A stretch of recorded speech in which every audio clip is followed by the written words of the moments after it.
안녕하세요, 축구자입니다. 2025년 마지막 라운드였죠. 아스날과 아스톤빌라의 맞대결은 4대1 아스날의 대승으로 끝이 났습니다. 빌라의 홈에서 맞붙었던 지난 경기에서는 부엔디아의 극장골로 빌라의 연승을 저지하지 못했던 아스날이 오늘 경기에서는 빌라를 어떻게 뚫어냈는지 알아보고 마갈량이스가 정말 오랜만에 선발 출전했고 팀의 주장이자 플레이메이커 역할을 맡는 웨데고르의 폼이 완전히 살아나면서 드디어 본체가 복귀했다고 말할 수 있는 아스날의 경기력은 어땠는지 살펴보도록 하겠습니다. 먼저 오늘 아스날은 경기 4시간 전 라이스의 부상 결장 소식이 컨펌되면서 경기 시작도 전에 많은 아스날 팬들의 우려를 낳았는데요. 그동안 큰 부상 없이 결장하는 경기 없이 철광학 모드로 갈렸던 라이스가 부상이라는 소식이 들리자 굉장히 많은 아스날 팬분들께서 반드시 잡아야 할 빌라전을 걱정했습니다. 또한 라이스와 더불어 칼라피오리까지 부상으로 결장하면서 각각 메리노와 인카피에가 선발로 나서게 되었습니다. 반면 빌라는 파우토레스 정도를 제외하고 주전급 선수들의 부상은 없었지만 메티케시와 카마라가 지난 첼시전 받은 경고 누적으로 결장하면서 빌라의 주전 미드필더 조합인 틸레망스, 오나나, 카마라 조합이 깨지게 되었습니다. 마지막으로 아스날은 부상자들이 조금씩 복귀를 알리고 있죠. 정말 긴 시간 부상에 빠져 있었던 제주스가 최근 복귀에 폼을 올리고 있고 오늘 마갈량이스는 선발 복귀전을 치렀으며 아스날 팬들에게 정말 반가운 소식이 아닐 수 없는 하베르츠 역시 오늘 벤치 멤버의 이름을 올리며 기대감을 높였습니다. 전반전부터 확인해보면 오늘 아스날이 승리하긴 했습니다만 전반전 아스날의 모습은 답답함 그 자체였습니다. 초반부터 빌라는 라인을 내리고 4-4-2 수비 대응을 갖추면서 미드필더와 수비 간격을 좁게 형성한 채 아스날 공격에 대비했는데요. 아스날이 라인을 끌어올리고 박스 근처까지 진입했을 때는 양 윙어를 풀백과 같은 선상에 배치하며 마치 식스백과 같은 대응을 보여주기도 했습니다. 생각보다 빌라의 수비는 너무나도 단단했고 아스날은 빌라의 선수비 후역습 전술에 막혀 제대로 된 공격을 진행하지 못했습니다. 또 이와 더불어 저는 전반전 굉장히 치명적으로 느껴졌던 부분이 아스날의 핵심 데클란 라이스의 공백이었습니다.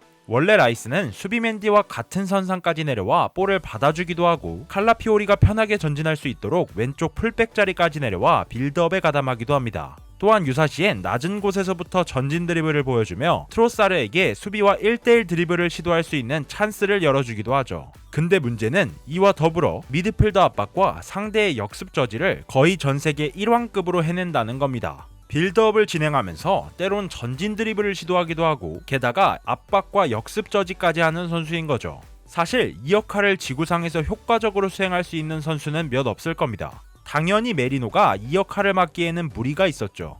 아르테타의 지시가 있었던 것인지 메리노의 개인적인 플레이인지는 모르겠지만 라이스의 역할과 비교해봤을 때 오늘 메리노의 위치는 원래 라이스의 자리보다 조금 전진해 있었습니다. 문제는 조금 더 높은 위치에서 볼을 받았을 때 턴오버가 발생한다면 메리노는 라이스만큼의 기동력을 갖고 있지 않기 때문에 역습 저지에서 큰 문제점이 발생한다는 것이었습니다. 이 문제 때문에 오늘 아스날은 전반 초중반 빌라에게 위협적인 역습을 내주게 되었고 오나나와 로저스, 부엔디아 같은 선수들에게 그대로 전진을 허용하면서 아스날답지 않은 모습을 많이 보였습니다. 전반전 내용을 조금 더 이어가면 사실 아스날에서 좋은 모습을 보여줬다고 말할 수 있는 선수는 몇 없었습니다. 그래도 실점하지 않고 버텨준 라야와 수비진을 이야기할 수 있겠지만 저는 그래도 전반부터 제 역할을 해준 선수는 트로사르였다고 생각합니다. 물론 후반전 득점까지 기록하면서 더 좋은 모습을 보였지만 전반전 답답한 흐름 속에서도 좌측에서 활발한 모습을 보여주면서 가속과 감속이 더해진 드리블과 양발을 활용해 다양한 각도에서 날려주는 크로스까지 저는 개인적으로 전반전 아스날의 베스트였다고 생각합니다. 그리고 후반전 자신의 최대 장기인 오른발 슈팅 빠따까지 보여주면서 방점을 찍었죠. 트로사르가 이번 시즌을 앞두고 계약 연장 없이 죽음만 인상하는 재계약을 체결했습니다. 정말 직장인에게 연봉 인상만큼 도움되는 동기부여는 없는 걸까요? 스탯상 커리어 하이는 물론이고 우려봤던 경기력 문제까지 완벽하게 해결되면서 지금은 에제조차도 넘보지 못하는 확고한 아스날 좌잉 주전으로 자리 잡은 트로사르입니다. 전반전을 0대0으로 잘 마친 빌라의 입장에서 굉장한 악재가 터지는데 바로 오나나의 부상 교체 아웃이었습니다.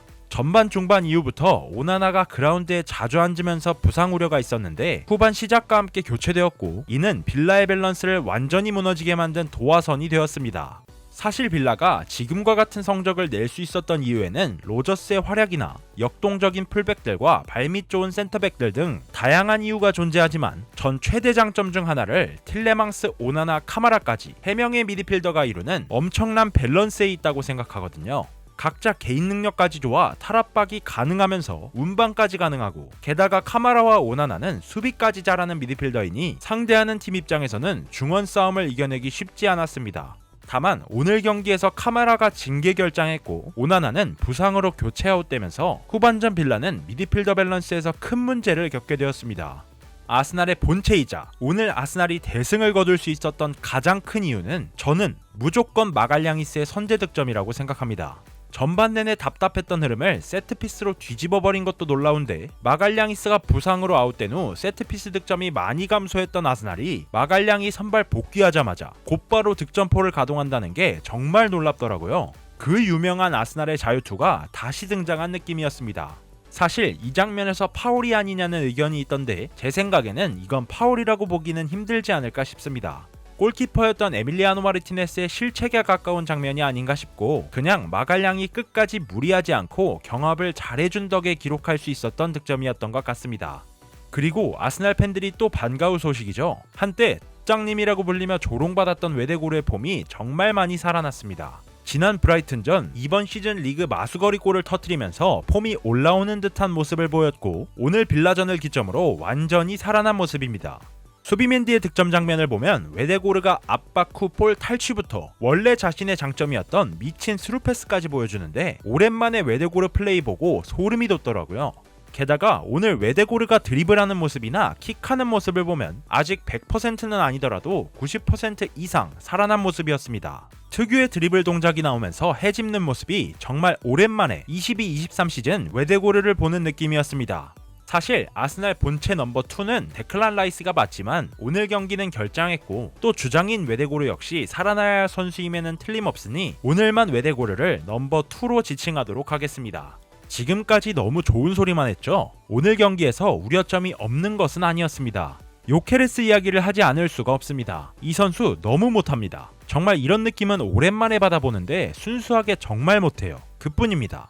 스트라이커가 경합도 안 되고, 경합이 안 되니 연계 능력은 당연히 떨어지고, 그렇다고 속도가 엄청 빠른 것도 아닌데 헤더도 그닥입니다. 그나마 빠따가 장점이었는데 오늘 경기를 보면 그렇지도 않습니다. 압박이 많은 상황에서는 슈팅 미스가 나와요. 이게 지금까지는 제주스와 하베르츠가 부상이었고 메리노로 땜빵을 치던 상황이었으니 요케레스의 출장 시간이 어느 정도는 보장되었지만 앞으로 이어질 경기에서는 그렇지 않을 겁니다. 제주스는 오늘 미친 득점에 성공해버렸죠. 그것도 요케레스와 교체되어 들어가자마자 득점을 터뜨렸습니다. 게다가 아스날 팬들이 그토록 바라던 카이 하베르츠는 오늘 경기로 벤치에 복귀했습니다. 출장이 얼마 남지 않았다는 거죠.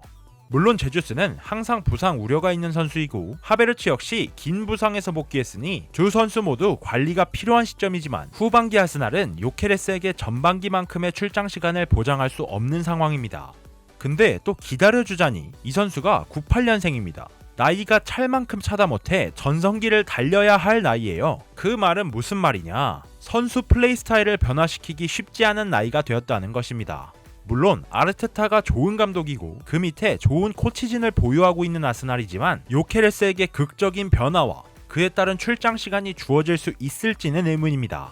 제가 오늘 경기를 보면서 어떻게 영상을 마무리할까 하다가 후반 막판 나온 수비 장면을 보고 이거다 싶더라고요. 지금 장면에서 로저스가 슈팅 페인팅으로 네르고르를 제치고 왼발 슈팅을 시도하는 장면인데, 살리바 마갈량 모두 뒷짐지고 슈팅 경로를 막는 수비 보이시나요? 와, 저는 이런 집중력 있는 수비가 이번 시즌 아스날이 선두에 자리 잡을 수 있게 한 원동력이라고 생각합니다. 지금 현재 프리미어리그 어떤 센터백 조합도 이 상황에서 이렇게 완벽한 위치 선정과 수비 동작을 취하지는 않는다고 생각해요. 그만큼 아스날의 센터백은 강하다는 겁니다. 게다가 라야는 후반 추가 시간 와킨스에게 실점하긴 했습니다만 그전 맥긴의 슈팅을 미친 선방으로 막아냈습니다.